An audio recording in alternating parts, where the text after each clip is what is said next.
আল্লাহ আমার রব, এই রবি আমার সব।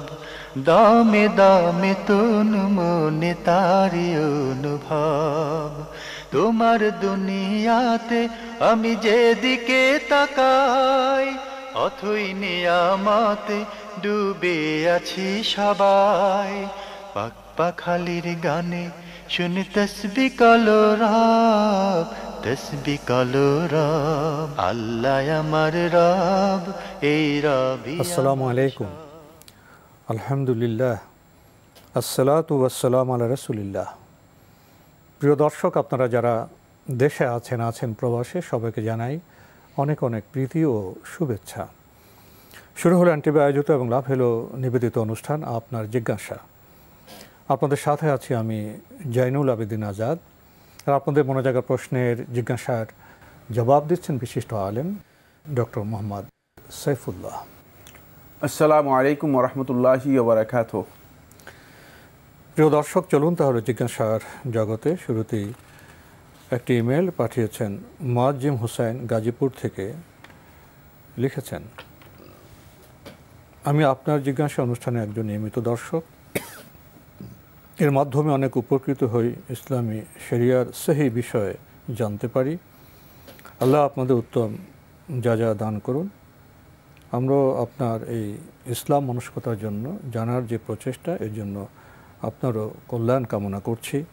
প্রশ্ন করেছেন, কোনো ব্যক্তি যদি সুদের টাকা নিয়ে ঘুষ দিয়ে চাকুরি নেয় এবং সেই ব্যক্তি ইমামতি করে, তাহলে তার পেছনে নামাজ হবে কি? কি বক্তব্য দিয়েছেন? সুদের টাকা নিয়ে ঘুষ দিয়ে চাকুরি নেন এবং সেই ব্যক্তি ইমামতি করেন, তাহলে তার পেছনে কি নামাজ হবে? হ্যাঁ, নামাজ হবে। নামাজ হতে কোনো ধরনের বাধা নেই। তিনি যদি নামাজের আহকামগুলো ঠিক মতো আদায় করে শুদ্ধ হবে, পড়া হয়ে যাবে, নামাজ হয়ে যাবে। কিন্তু সুদের টাকা নিয়ে ঘুষ দিয়ে কথাগুলো মনে হচ্ছে যেন কেমন কেমন উদ্ভট কথাবার্তা। এটা ওই ব্যক্তির আচরণ না, কিন্তু জানি না। আপনি কি মনে করেন কোন একজন আলেম যিনি মসজিদে ইমামতি করেন, তিনি এই সুদের টাকা দিয়ে ঘুষ দিয়ে ইমামতি চাকরি নেবেন? এটা মসজিদে ইমামতির কথা বলেননি। সেই ব্যক্তি যদি অনেক সময় আছে না, ইমাম থাকে না, সে অত শিক্ষিত, তারপর ইমামের দায়িত্ব এসে পড়ে, মসজিদে ইমামের কথা বলেননি। আমাদের টাকা নিয়ে ঘুষ দিচ্ছে কেন?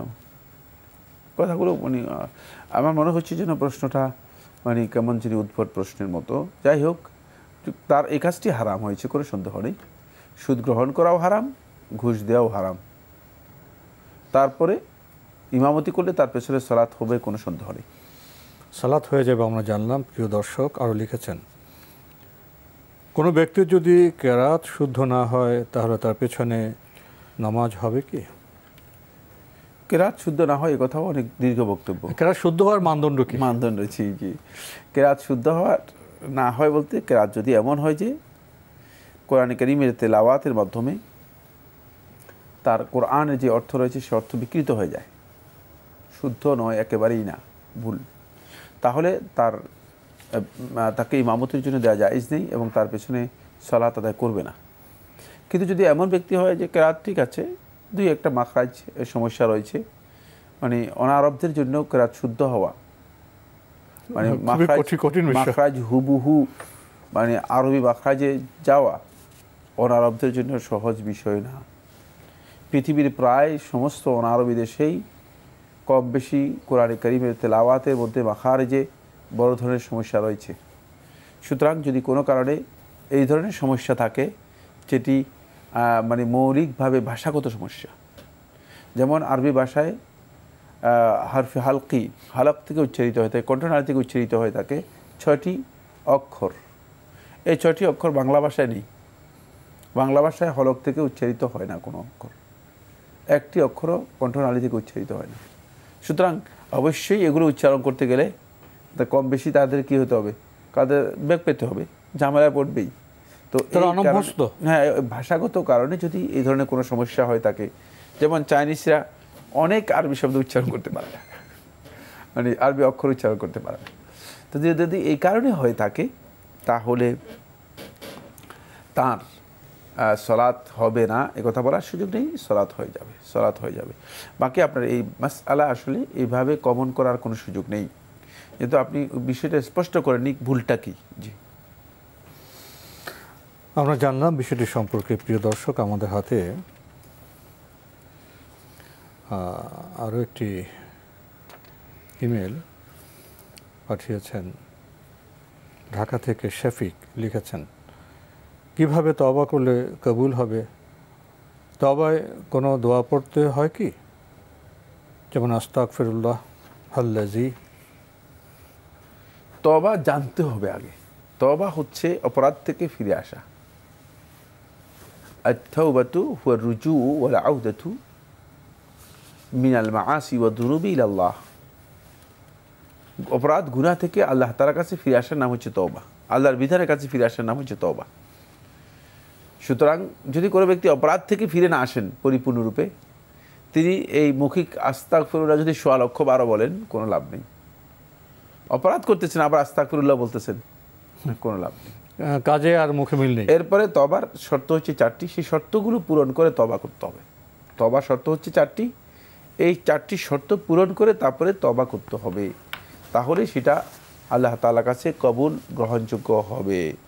তবার যেটা শর্ত নয় যে আস্তাগফিরুল্লাহ ওয়া আতুবু ইলাইহি আস্তাগফিরুল্লাহিল আযীম এমন এইটা বলতে হবে। তবে কেউ যদি তবা এর সাথে তিনি আস্তাগফিরুল্লাহ ওয়া আতুবু ইলাইহি আস্তাগফিরুল্লাহিল আযীম আল্লাযী লা ইলাহা ইল্লাহু আলাইহি তাওয়াক্কালতু ওয়া ইলাইহি উনীব, যদি এই ধরনের কোনো মানে দোয়া অথবা এই ধরনের কোনো জিকির তিনি বলেন, সেটা তার জন্য জায়েজ রয়েছে, কিন্তু এটা তবার জন্য শর্ত নয়, এটা হচ্ছে তবার জন্য উত্তম মানে মুস্তাহাব বিষয়। আমরা জানলাম বিষয়টি সম্পর্কে। প্রিয় দর্শক আরও লিখেছেন, মনে করেন আমি অনলাইন থেকে কোনো হারাম টাকা উপার্জন করলাম, আমি এই হারাম টাকা আমি বাদে আমার ভাই, বাবা, মাকে ও কোনো গরিব অসহায় মানুষের জন্য দেই, তাহলে কি আমার ঈমান ও আমল নষ্ট হবে বা জায়েজ হবে কি? আমি ঈমানদার হওয়া সত্ত্বেও এই হারাম টাকা উপার্জন করতে চাই অনলাইন থেকে শুধু গরিব অসহায় মানুষের জন্য, এটা জায়েজ হবে কি? আমার পক্ষে এই প্ল্যাটফর্ম ছাড়া ইনকাম করা আর সম্ভব নয় তাদের সাহায্য করার জন্য। ধন্যবাদ আপনাকে। না, সাহায্য করার জন্য হারাম উপার্জনের কোনো সুযোগ নেই, কারণ সাহায্য করা তো আপনার উপর ওয়াজিব নয়। সমর্থনে সাহায্য সাহায্য করবেন না, সাহায্য করাটা আপনার জন্য বাধ্যতামূলক নয়। যার কাছে সামর্থ্য আছে তিনি সাহায্য করবেন, যার কাছে সামর্থ্য নেই তিনি সাহায্য করবেন না। সুতরাং হারাম কাজ করে কোনো ভালো কাজ করার বিধান ইসলামে জায়েজ নেই। ভালো কাজের মাধ্যমও ভালো হতে হবে। জি, অবশ্যই আপনাকে হালালের মাধ্যমেই ভালো কাজ করতে হবে। আপনি হারাম ইনকাম করবেন গরিবদেরকে সাহায্য করার জন্য, বাপ মাকে সাহায্য করার জন্য না, এটা আপনার জন্য সম্পূর্ণ হারাম। এর সাথে ইনভলভ হওয়া আপনার জন্য জায়েজ নেই। হারামে সামান্যতম সম্পৃক্ততা রেখে এই কাজ করার বৈধতা নেই। আরও লিখেছেন, একাকী বাসায় নামাজ পড়লে কি ইকামত দিতে হয়? ইকামত না দিলেও অসুবিধা নেই, কেউ কেউ ইকামত দেওয়াকে সুন্নাহ বলেছেন। বাকি একাকী সালাত বাসায় আদায় করার বিষয়টি প্রশ্নবিদ্ধ। আমাদের হাতে আরও একটি ইমেল পাঠিয়েছেন মোহাম্মদ মাসুম রানা জামালপুর থেকে, লিখেছেন ইসলামী ব্যাংকে বিমা করলে সেই টাকার লাভ নেওয়া কি জায়েজ হবে? ইসলামী ব্যাংকে কি বিমা করলে সেই টাকার লাভ নেওয়া কি জায়েজ হবে? ইসলাম ব্যাংক কি বিমা করে আদৌ? আমার জানা নেই। আপনি সেটা ব্যাংক কর্তৃপক্ষের সাথে যোগাযোগ করুন, যদি তারা করে থাকে কিসের ভিত্তিতে করছে সেটা জানার চেষ্টা করুন। ব্যাংকে বিমা করা হয়ে থাকে এটা আমার জানা নেই। বিমা ভিন্ন কোম্পানি, বিমা ইসলাম ব্যাংকে কোনো বিমা নেই। আমাদের হাতে আরও একটি ইমেল পাঠিয়েছেন মোহাম্মদ হান্নান, লিখেছেন জানতে চাই সেটা হলো, আমাদের সমাজে প্রচলিত আছে কোনো মুসলিম মারা গেলে তার আত্মীয় স্বজনরা সমাজের লোকদেরকে খাবার খাওয়ায়, বেশিরভাগ ক্ষেত্রে 4 দিন 7 দিন বা 40 দিন পরে অনুষ্ঠান করে থাকে। আমাদের এলাকায় ফাতেহা অনুষ্ঠান বলে এটাকে। ওয়াজে হুজুরদের বেশিরভাগই এই খাবারের অনুষ্ঠানকে বিদাত বলে থাকেন, কিন্তু আমি পবিত্র কোরআনে সূরা নিসার 8 নম্বর আয়াত পড়ে জানতে পারলাম যে আল্লাহ খাবার খাওয়ানোর জন্য বলেছেন, আপনি সেটা উদ্ধৃত করেছেন, যার অর্থ আর যদি বন্টনে নিকটাত্মীয় ও ইয়াতীম ও মিসকিনরা উপস্থিত হয় তাহলে তোমরা তাদেরকে তা থেকে আহার দেবে এবং তাদের জন্য তোমরা উত্তম কথা বলবে। আল্লাহ নিকটাত্মীয় ইয়াতীম ও মিসকিনদের খাবার খাওয়ানোর কথা বলেছেন, কিন্তু কোনো কোনো হুজুর বলছেন বেদাত। আমরা কোনটি গ্রহণ করব? এ বিষয়ে সঠিক ব্যাখ্যা জানতে চাই।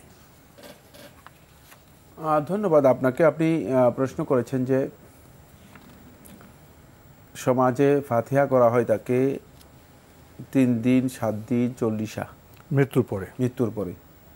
এটি আলেমদের অনেকেই বেদাত বলছেন। এটা সত্যিকার বেদাত, এটা হাকিকি বেদাত, ওটাকে বিধান করে নেওয়ার কোনো বৈধতা নেই। এরপরে আপনি কোরআনে কারিমের সূরা আন-নিসায়ের 8 নম্বর আয়াতের কথা উল্লেখ করেছেন। সেটা প্রেক্ষাপট কি? ওই 8 নম্বর আয়াতটা যদি পড়তেন আর বুঝতেন তাহলে তো কিয়ামত পর্যন্ত কোনোদিন আমার মনে হয় কোনো মানুষকে এই আয়াতের কথা বলতেন না। এই আয়াতটাকে এখানে ফিট করতেন না। এই আয়াত হচ্ছে, হ্যাঁ, ফিট করতেন না। এই আয়াত হচ্ছে যারা সম্পদ বন্টন করতেছে মৃত ব্যক্তির, সম্পদ বন্টনের সময় ওয়াইজা হাদার আল কিসমাতা উলুল কুরবা ওয়াল ইয়াতামা ওয়াল মাসাকিন ফারজুকুহুম মিনহু ওয়া কুলু লাহুম কাওলাম মারুফা। যখন ইজা হাদার আল কিসমা, যখন বন্টনের সময় উপস্থিত হবে আত্মীয় স্বজন যারা আছে, ইয়াতিম যারা আছে, মিসকিন যারা আছে, সম্পদ বন্টন হচ্ছে, সবার মধ্যে বন্টন করে দিচ্ছে। ফারজুকুহুম মিনহু, সেখান থেকে তাদেরকেও কিছু দাও। এখানে খাবারের কথা, সৌজন্যতা, একটা মানে দায়িত্ববোধ, খাবারের কথা নয়। এটা মানুষ মৃত্যুর পরের বিষয় না, সেটা খাবারের কথা নয়। ওয়াকুলু লাহুম কাওলাম মারুফা, এবং তাদেরকে খুব উত্তমভাবে কথা বলো। এই যে আয়াত, এই আয়াতের মধ্যে খাবারের কথাই আসেনি। এখানে হচ্ছে তাদেরকে সম্পদ থেকে কিছু অংশ তাদেরকে দেয়া, দান করা। এ দান করা আপনি যে কোনো অবস্থায় করতে পারেন, কিন্তু এটা 40 দিনে হতে হবে কেন? 7 দিনে হতে হবে কেন? 3 দিনে হতে হবে কেন? এই যে বিধান আবিষ্কার করে নিয়েছেন, এই বিধানটা কে দিল? এই বিধানটা কে দিয়েছে? এই বিধান কোত্থেকে পেয়েছেন?